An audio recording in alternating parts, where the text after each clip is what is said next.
What if I told you that the very wealth you have been praying for, the abundance you have been hoping would someday arrive, the financial freedom you dream about in your quiet moments? What if I told you that God has already said yes? What if the approval you have been waiting for has already been granted? Not tomorrow, not next year, but right now, in this eternal moment, before you even opened your mouth to ask. What if the only reason the millions have not yet appeared in your bank account, in your hands, in your experience, is because you have not yet believed what the infinite has already decreed? Let me ask you something that may shake the very foundation of everything you thought you knew about money, about success, about your divine right to live richly. Have you ever considered that your poverty, your lack, your struggle, is not a punishment from God, but a misunderstanding of His will? Have you ever stopped to realize that the creator of infinite galaxies, the source of endless abundance, the Father who clothes the lilies of the field in splendor and feeds the birds of the air without them sowing or reaping? Have you ever realized that this same God has already written your name in the book of the wealthy? You have been approved, my friend. The signature of the divine is already upon your life. The only question that remains is this: will you believe it? I am speaking to you today not as a motivator, not as a philosopher, but as a messenger of eternal truth. The laws I am about to reveal to you are not theories. They are not opinions.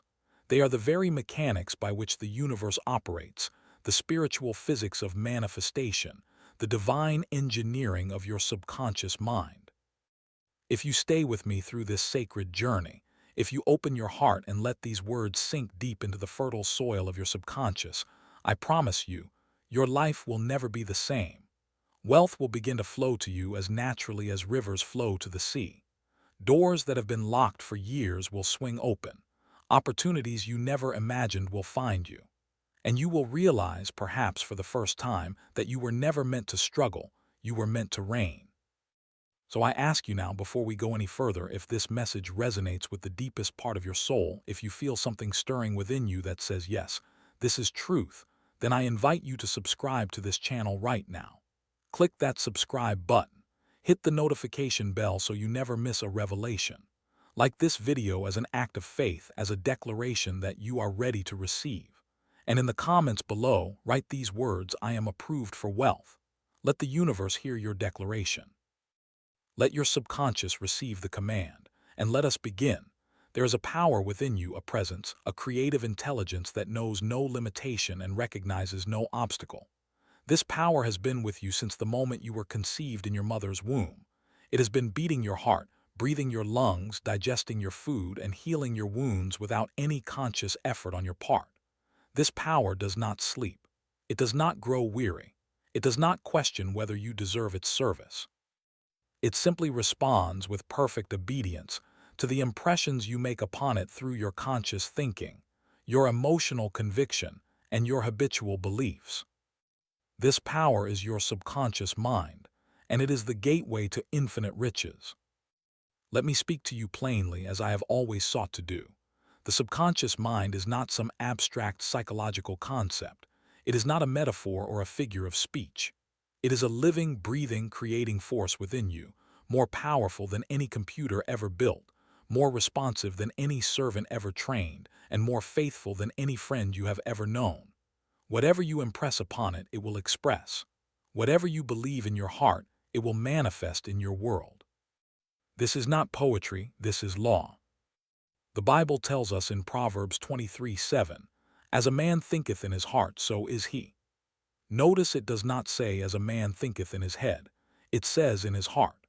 The heart, in scriptural language, represents the subconscious mind, that deep interior chamber where your true beliefs reside, where your dominant feelings dwell, where the seeds of your future are planted and watered by your attention. You may say with your lips that you desire wealth. You may affirm 100 times a day that money is flowing to you. But if in your heart, in your subconscious, you believe that money is hard to come by, that rich people are dishonest, that you do not deserve abundance, then your outer world will reflect that inner conviction with mathematical exactitude. The subconscious does not argue. It does not negotiate. It does not ask whether your beliefs are rational or irrational, helpful or harmful. It simply takes your dominant mental patterns and projects them onto the screen of your life. This is why so many people pray for wealth and never receive it. They pray with their lips, but their hearts are filled with doubt, fear, and condemnation. They ask God for abundance while secretly believing that poverty is their destiny. They speak words of faith while feeling emotions of lack. And the subconscious, being the faithful servant it is, responds not to the words but to the feeling, not to the prayer but to the belief behind it. But here is the glorious truth that will set you free. You can change your beliefs. You can reprogram your subconscious mind. You can uproot the weeds of poverty thinking and plant in their place the seeds of wealth consciousness. And when you do, the entire universe will conspire to bring you riches, for it is responding not to your circumstances but to your consciousness. Florence Scovel Shinn, that great teacher of metaphysical truth, understood this principle deeply. She taught that the game of life is a game of boomerangs. Our thoughts, deeds, and words return to us sooner or later with astounding accuracy. If you send out thoughts of lack, lack will return to you. If you send out thoughts of abundance, abundance will return. The law is impersonal. It plays no favorites. It simply responds to the vibration you emit. And what is vibration but feeling? What is a belief but a thought you have felt to be true so many times that it has sunk down from the conscious mind into the subconscious, where it now operates automatically, below the threshold of your awareness? This is why trying to change your life by changing only your conscious thoughts is so often futile. The real change must happen at the subconscious level. The real transformation must occur in the depths of your heart. There was a young man who came to me many years ago, desperate and despairing. He had lost his job, his savings were depleted, and he could not see any way forward. He said to me, "Dr. Murphy, I have prayed and prayed, but nothing happens. God must not be listening." I looked at him with compassion and said, "My son, God is always listening. The question is, what are you telling him?" He was confused, so I explained. When you pray for money, what do you feel? What images occupy your mind? What beliefs are operating in your subconscious as you speak your prayer? He admitted that even as he asked for abundance, he felt hopeless. Even as he affirmed prosperity, he saw images of bills piling up, of doors closing, of rejection and failure.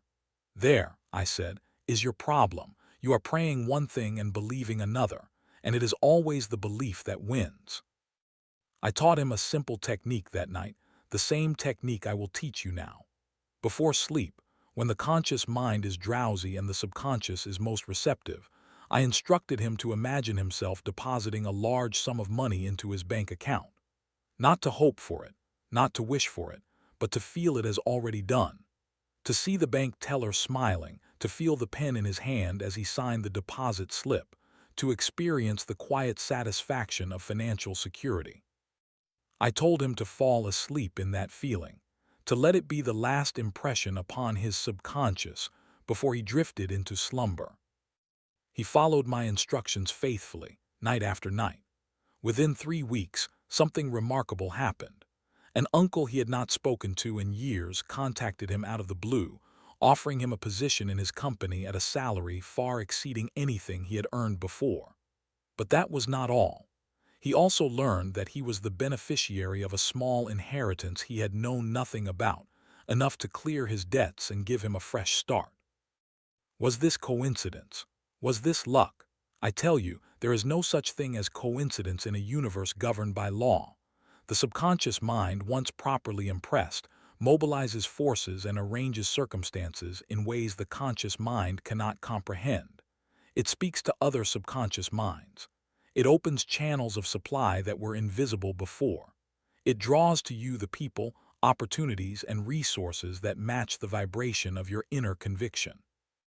Neville Goddard, my dear friend and fellow traveler on this path of truth, put it beautifully when he said, "Assume the feeling of the wish fulfilled." This is not pretending. This is not lying to yourself. This is recognizing that feeling is the secret, that the subconscious responds not to what you want but to what you feel you already have. When you can genuinely feel wealthy before the money appears, You have planted the seed that must, by law, produce the harvest. The Bible confirms this in Mark 11:24. Therefore I say unto you, what things soever ye desire when ye pray, believe that ye receive them, and ye shall have them. Notice the tense, believe that ye receive them, not that ye will receive them. The faith must be in the present tense. The feeling must be of possession, not of wanting. As long as you feel you want something, you are affirming its absence. But when you feel you have it, you are aligning with its presence, and the subconscious will bring it forth. Let me address something that troubles many sincere seekers. They ask, Dr. Murphy, is it spiritual to desire wealth? Is it not more holy to be content with little? I say to you with all the conviction of my being, this is a misunderstanding of divine truth. God is infinite abundance. God is the source of all supply. The cattle on 1,000 hills belong to the Lord, and the Lord dwells within you. When you deny yourself prosperity, you are denying the very nature of the infinite that created you. Jesus said in Luke 12:32, Fear not, little flock, for it is your Father's good pleasure to give you the kingdom. Does this sound like a God who wants you to struggle, to lack, to barely survive? The kingdom is not a reward for future righteousness. It is your inheritance now. It is your Father's good pleasure, His joy, His delight to see you prosper. The only barrier is your own disbelief. Consider the lilies, how they grow. They toil not, neither do they spin, yet Solomon in all his glory was not arrayed like one of these. This teaching is not about laziness. It is about trust. It is about alignment. The lily does not struggle to bloom. It does not worry about whether it will receive enough sunlight or water. It simply opens itself to the source, and the source provides. You too must learn to open yourself to the infinite supply. You must learn to let go of the anxiety, the striving, the desperate grasping, and simply trust that what you have planted in your subconscious will bloom in its perfect season. Napoleon Hill spent 20 years studying the most successful men in America, and he discovered a principle that confirms everything I am telling you. He called it the mastermind, the strange phenomenon where two or more minds working in harmony seem to create a third, invisible force that attracts success. But I tell you, the true mastermind is within you. It is the union of your conscious and subconscious minds, working in harmony with the infinite intelligence that governs all creation. When these three are aligned, there is no limit to what you can achieve.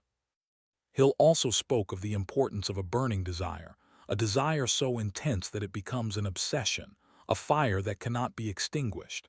And yet, here is the paradox. The desire must be coupled with relaxation, with trust, with a deep knowing that the outcome is assured. It is not the frantic desire of desperation, but the calm desire of expectation. It is not hopping against hope, but knowing with certainty. As my friend Neville would say, you must live in the end. You must dwell in the reality of your wish fulfilled, until it feels more real than your present circumstances. Carl Jung, that great explorer of the unconscious, spoke of archetypes, those universal patterns that reside in the collective unconscious of humanity. Among these archetypes is the image of wholeness, of completion, of abundance. It is imprinted in your psyche. It is part of your spiritual DNA. When you affirm wealth, you are not creating something foreign to your nature.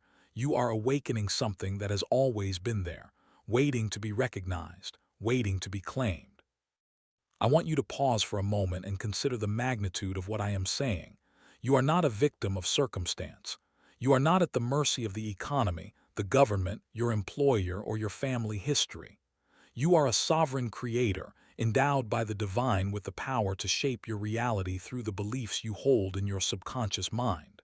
This is not arrogance. This is your birthright. This is not fantasy. This is law. Say to yourself, silently or aloud, the following affirmation and let it sink deep into your heart. I am one with the infinite riches of my subconscious mind. It is my right to be rich, happy, and successful. Money flows to me freely, joyously, and endlessly. I use it wisely and constructively, and I am grateful for my good and the riches of my mind. Let this affirmation become a prayer, a meditation, a lullaby that you speak to yourself as you fall asleep each night. Let it saturate your subconscious until it becomes the dominant belief of your heart. And then watch, with wonder and gratitude, as the outer world begins to reflect the inner conviction you have established. Before we continue this sacred journey together, let me remind you of the infinite power that resides within you. It is not somewhere else. It is not reserved for the chosen few. It is here now in this breath, in this heartbeat, in this very moment. You are the temple of the living God. You are the channel through which infinite abundance seeks to express itself. Do not block the flow with doubt, fear, or unworthiness. Open yourself to the truth, and the truth will make you free. Say it with me now, I am approved. God has already said yes. My millionaire life is not a distant dream. It is a present reality unfolding now. Let us go deeper now, deeper into the mysteries of the subconscious mind, deeper into the laws that govern manifestation, deeper into the truth that will forever liberate you from the prison of poverty and lack. What I am about to share with you is not mere philosophy. It is the practical application of eternal principles, the step-by-step process by which you will transform your financial reality and step into the abundant life that has always been waiting for you. You have heard me speak of the subconscious mind as a faithful servant, responding to the impressions made upon it by your conscious thinking. But let me now reveal to you the mechanism by which these impressions are made, the secret doorway through which you communicate with the infinite creative power within you. That doorway is feeling. That doorway is emotion. That doorway is the state of consciousness you inhabit moment by moment. You see, the subconscious does not understand words the way the conscious mind does. It does not parse grammar or analyze logic. It responds to feeling, to imagery, to the vibrational quality of your inner state. When you say the words, "I am wealthy," while feeling poor, the subconscious registers the feeling, not the words.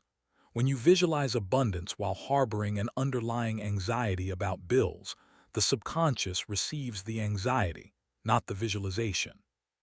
This is why so many people practice affirmations for years without result. They are speaking to the subconscious in a language it does not understand. The true language of the subconscious is the language of feeling and imagination united. When you can conjure an image in your mind and infuse that image with genuine emotion, you have spoken directly to the creative power within. You have planted a seed in fertile soil, and that seed, by the immutable law of mind, must produce after its kind. I knew a woman in Los Angeles who had struggled with money her entire life. She came from a family of poverty.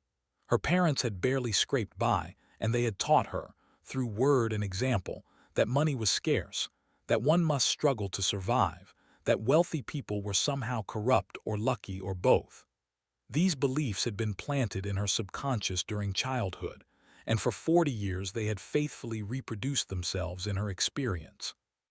When she came to me, she was earning barely enough to pay her rent.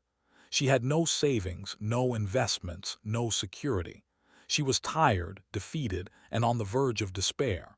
But something in her refused to give up. Something in her recognized that there had to be another way.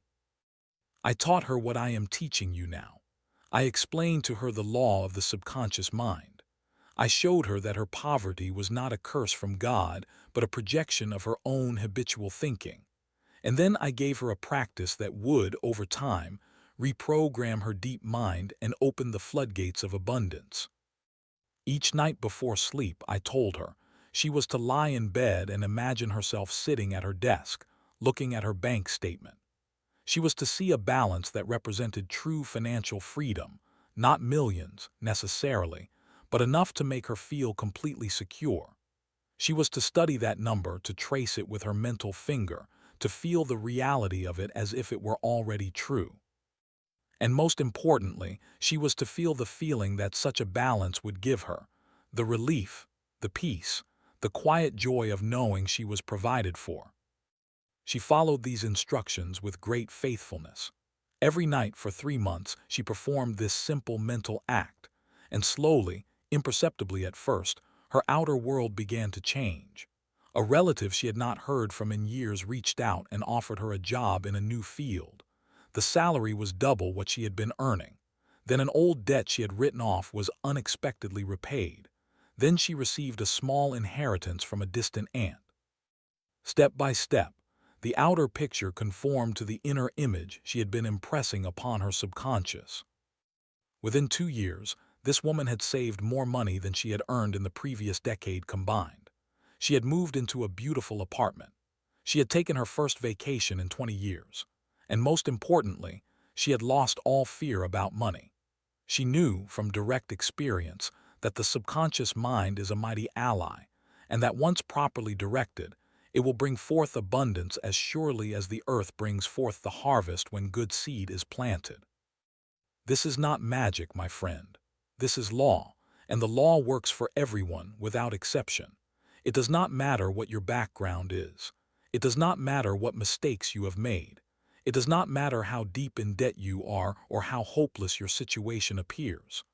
The moment you begin to impress new patterns upon your subconscious mind, you begin to create a new destiny. Florence Scovel Shinn taught that every person has a divine design for their life, a perfect pattern of success and fulfillment that exists in the mind of God. She said, "There is a place that you are to fill and no one else can fill, something you are to do which no one else can do." Your wealth is part of that divine design. It is not an accident or an afterthought. It is woven into the very fabric of your purpose. When you align with this truth, you stop struggling against life and begin flowing with it. But here is what many people do not understand: to align with your divine design, you must release the old patterns that contradict it. You must let go of the beliefs that say you are unworthy, that wealth is sinful, that money is the root of evil. Let me correct that last misquotation right now.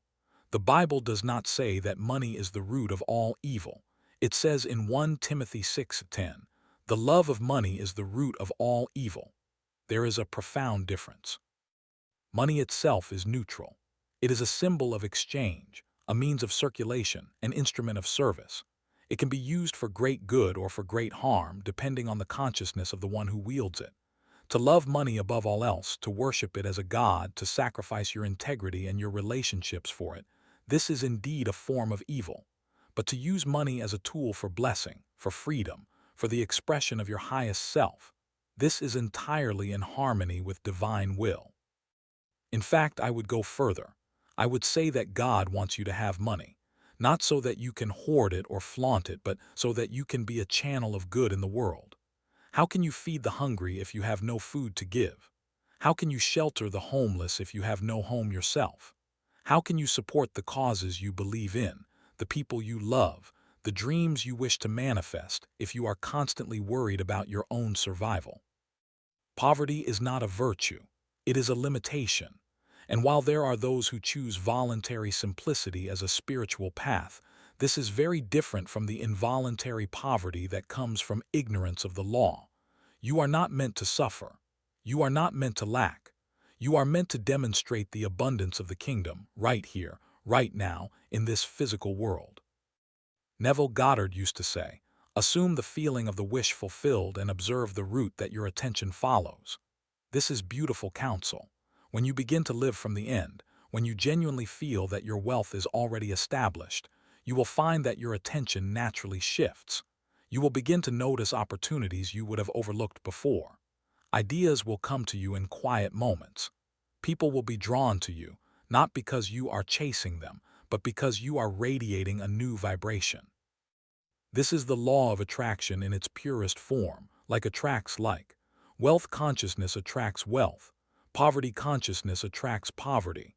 And consciousness is simply the sum total of your habitual thoughts and feelings, the dominant state in which you dwell. Change the state and you change the attraction. Change the inside and the outside must follow. But let me offer you a word of caution. The subconscious mind works in its own way and in its own time. When you plant a seed in the ground, you do not dig it up every day to see if it is growing. You trust the process. You water it, you give it sunlight, and you let nature do its work. The same is true of mental seeds. Once you have impressed your desire upon the subconscious, you must not dig it up with doubt and anxiety. You must trust the law.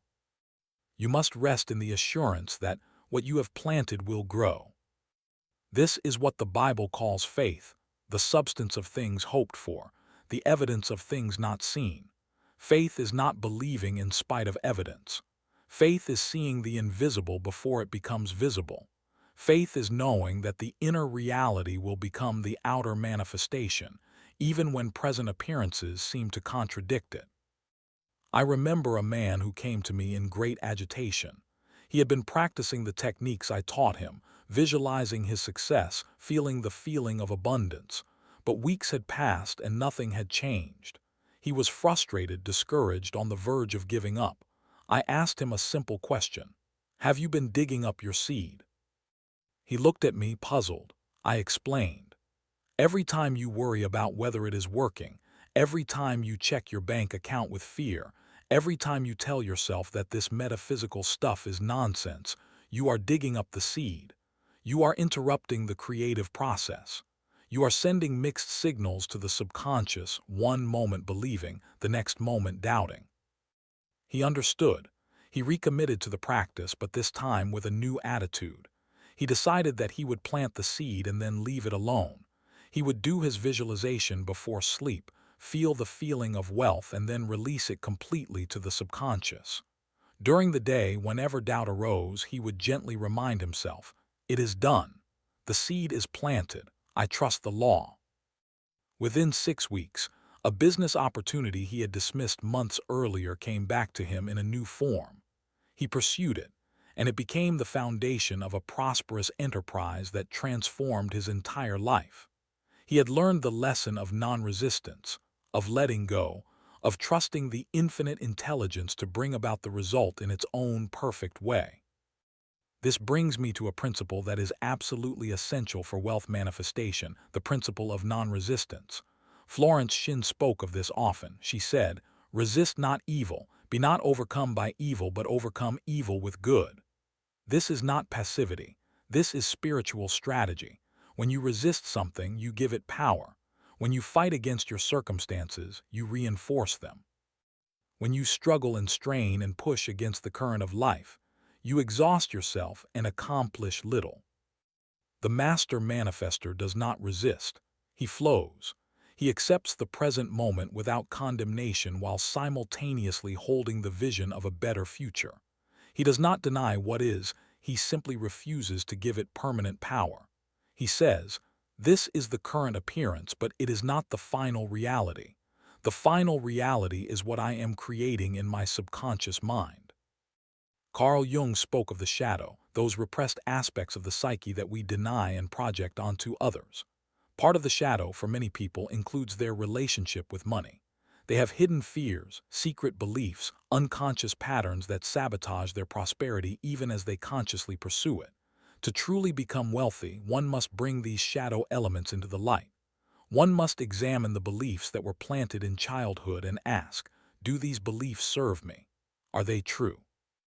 Or are they simply programs running in the background of my mind, controlling my life without my consent? I invite you now to do this examination. Ask yourself honestly, what do I really believe about money? What did my parents believe? What messages did I receive in childhood about wealth, about rich people, about my own worthiness to succeed? Write these beliefs down if you can. Look at them clearly. And then, one by one, replace them with the truth. The truth is that you are a child of the infinite. The truth is that abundance is your birthright. The truth is that the universe is rich beyond measure, and there is more than enough for everyone. The truth is that your wealth harms no one but blesses many.